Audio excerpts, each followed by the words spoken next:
दोस्तों, देवी संध्या के कारण ही समस्त पुरुष जाति को मिला यह श्राप। आइए इस प्राचीन कथा के माध्यम से जानते हैं देवी संध्या ने पुरुष जाति को श्राप क्यों दिया था। दोस्तों, एक समय की बात है, देवर्षि नारद भगवान शिव के दर्शन करने के उद्देश्य से कैलाश पर्वत पर जाते हैं। देवर्षि को देखकर भगवान शिव प्रसन्न होते हैं और कहते हैं, हे नारद, आज किस कारण से कैलाश पर तुम्हारा आगमन हुआ है? अवश्य ही प्रभु ने कोई लीला रची है जिसका भाग बनकर तुम यहां पर आए हो।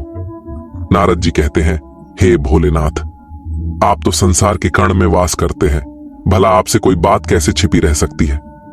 हे प्रभु, मन में आपके दर्शन करने की इच्छा हुई सो चला आ गया।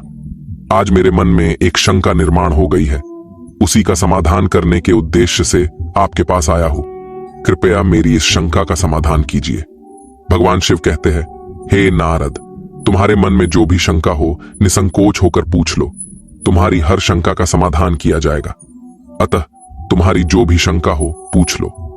देवर्षि कहते हैं, हे दीनानाथ, आप परम दयालु और कृपालु हैं, अपने सभी भक्तों पर समान कृपा दृष्टि बनाए रखते हैं।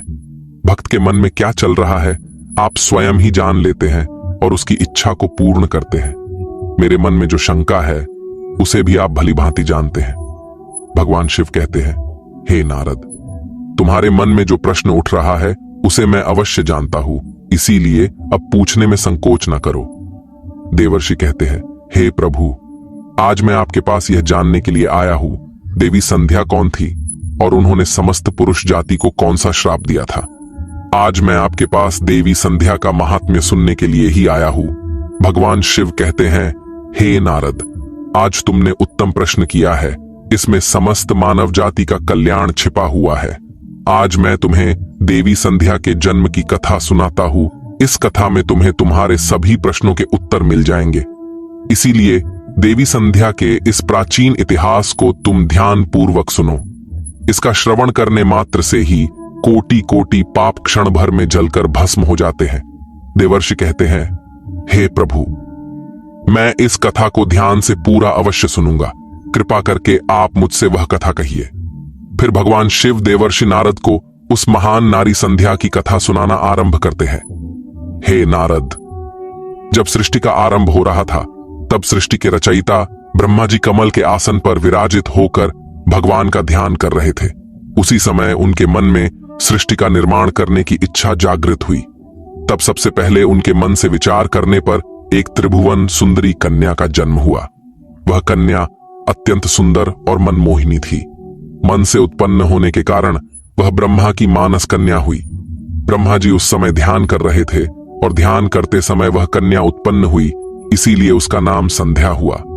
जब ब्रह्मा जी ने उस अत्यंत सुंदर स्त्री की ओर देखा तो कुछ क्षणों के लिए ब्रह्मा जी का मन विचलित हो गया। उसका मनमोहक रूप देखकर ब्रह्मा जी मोहित हो गए और उनके मन में काम भाव जागृत हुआ। ब्रह्मा जी की ऐसी कुपित दृष्टि पड़ते ही उस देवी का तेज नष्ट हो गया, जिससे वह देवी संध्या बहुत दुखी हो गई और उस स्थान को छोड़कर चली गई। हे नारद, ब्रह्मा जी के मन में किसी भी प्रकार का विकार उत्पन्न नहीं हो सकता, किंतु प्रभु की लीला तो देखिए, उन्होंने अपनी लीला दिखाने के लिए ब्रह्मा जी के मन में विकार डाल दिया। उसी विकार के कारण ब्रह्मा जी के मन में कुछ क्षणों के लिए काम का भाव उत्पन्न हो गया। प्रभु की ऐसी लीला रचने के पीछे समस्त मानव जाति का कल्याण छिपा हुआ था। इसीलिए अब तुम प्रभु की इस विचित्र लीला को ध्यान से सुनो। ब्रह्मा जी के ऐसे व्यवहार से देवी संध्या अत्यंत दुखी होकर चंद्रभाग पर्वत पर ध्यान करने के लिए चली गई। वहां जाकर उसके मन में इस बात की चिंता सताने लगी कि मैं तपस्या किसकी करूं, किस भगवान की आराधना करूं। इसी विचार से वह पृथ्वीलोक पर बृहलोहित नाम के सरोवर के पास चली गई और वहीं पर खड़ी हो गई। फिर महर्षि वशिष्ठ उसी स्थान से गुजर रहे थे तो उन्होंने देवी संध्या को सरोवर के पास खड़ा हुआ देखा। देवी संध्या को अकेले उस स्थान पर देखकर महर्षि वशिष्ठ उसके पास चले गए और पूछने लगे, भद्रे, तुम कौन हो, किसकी पुत्री हो, इस भयंकर वन में किस लिए घूम रही हो? यदि कोई गोपनीय बात ना हो तो अवश्य तुम्हारा उद्देश्य बताओ। तब देवी संध्या ने उनके साथ जो हुआ वह बताया और कहा, हे मुनिवर, इस पर्वत पर तपस्या करने के उद्देश्य से आई हूँ। कृपया आप मुझे बताइए, मैं किसकी तपस्या करूं? मुझे अब इस दोष से कौन मुक्ति दिलाएगा तथा तपस्या कैसे करनी चाहिए? कृपया मुझे उपदेश देकर अनुग्रहित कीजिए। संध्या की बात सुनकर महर्षि वशिष्ठ कहने लगे, हे देवी, तुम भगवान नारायण की तपस्या करो। ओम नमो नारायणाय नमः इस महामंत्र का जाप करो। जब तक भगवान के दर्शन ना हो तब तक इस मंत्र का जाप करती रहो। स्वच्छ वस्त्र पहनकर उत्साह और प्रेम के साथ इस नियम का पालन करो। मौन धारण करते हुए भगवान के नाम का जाप करो। तुम्हारी भक्ति से प्रसन्न होकर भगवान विष्णु तुम्हें अवश्य दर्शन देंगे। इस प्रकार से महर्षि वशिष्ठ देवी संध्या को उपदेश देकर वहां से चले गए। देवी संध्या को अब तपस्या का मार्ग मिल गया। उसके हर्ष की सीमा न रही और वह बड़े आनंद के साथ श्री हरि की तपस्या में लग गई। वह महर्षि के बताए हुए नियमों का पालन सावधानी से करने लगी। इस प्रकार सभी नियमों का पालन करते हुए देवी संध्या ने 4 युगों तक अपनी तपस्या चालू रखी। उसका व्रत, तपस्या, भगवान के प्रति श्रद्धा को देखकर सभी देवताओं को बड़ा आश्चर्य हुआ। भगवान विष्णु भी देवी संध्या की तपस्या से अत्यंत प्रसन्न हुए और फिर वे मनोहर चतुर्भुज रूप धारण करके उसके सामने प्रकट हुए और देवी संध्या से कहने लगे, हे देवी, उठ जाओ, मैं तुम्हारी भक्ति से अत्यंत प्रसन्न हूं। भगवान विष्णु की मनोहर छवि देखकर देवी संध्या शीघ्रता से खड़ी हो गई। भगवान का वह रूप सैकड़ों सूर्यों के समान तेजवान दिखाई पड़ रहा था। भगवान के ऐसे रूप को देखकर देवी संध्या स्तब्ध हो गई।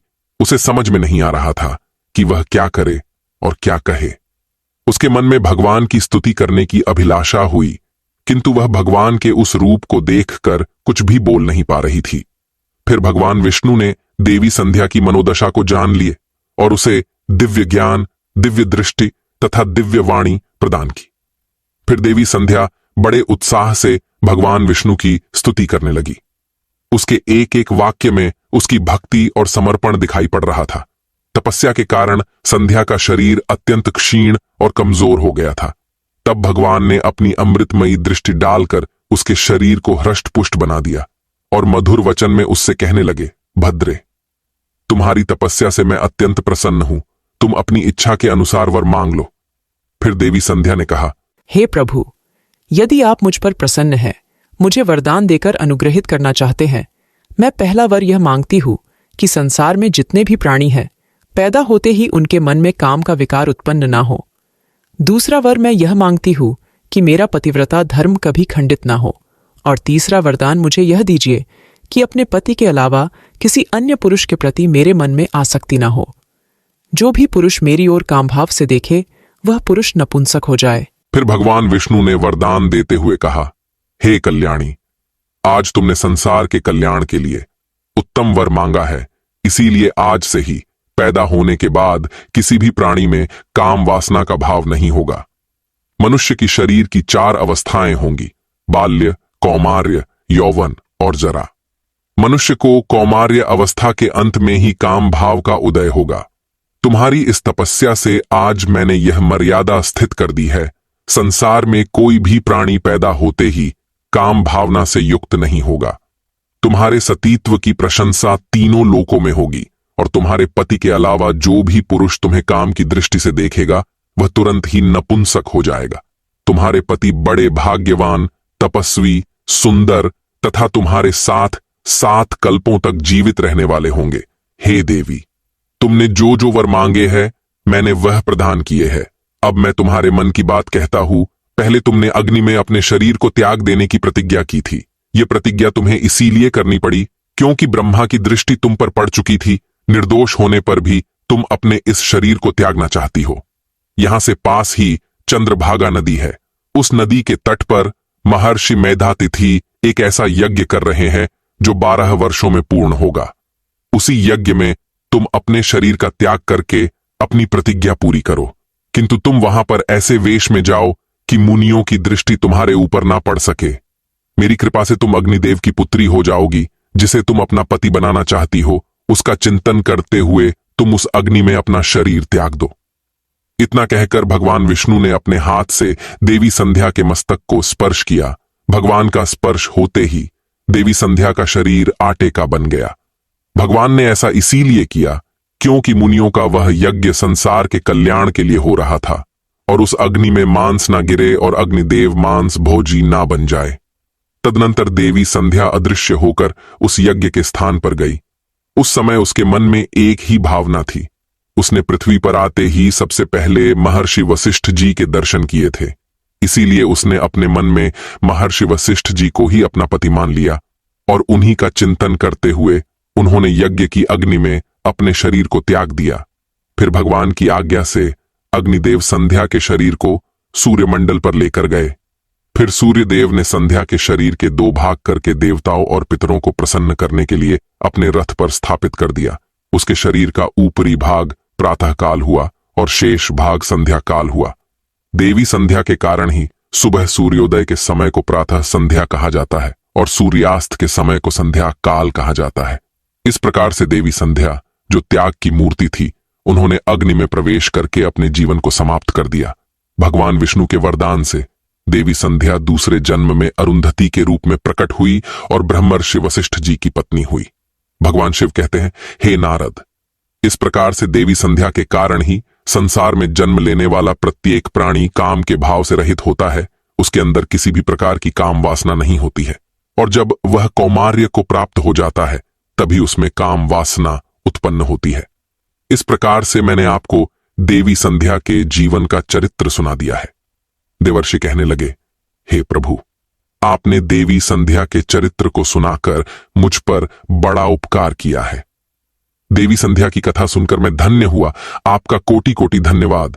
हे प्रभु, अब मैं इस कथा का तीनों लोकों में प्रचार करूंगा। तो दोस्तों, इस प्रकार से भगवान शिव ने देवर्षि को देवी संध्या की कथा सुनाई है। आपको यह कथा कैसी लगी? कमेंट करके अवश्य बताएं। जानकारी अच्छी लगी तो वीडियो को लाइक जरूर करें और कमेंट में हर हर महादेव, जय श्री हरि विष्णु अवश्य लिखें। साथ ही चैनल को सब्सक्राइब करें ताकि ऐसी ही आध्यात्मिक जानकारी आपको प्राप्त हो। मिलते हैं अगली प्रस्तुति में। आज के लिए बस इतना ही। आप सभी का धन्यवाद।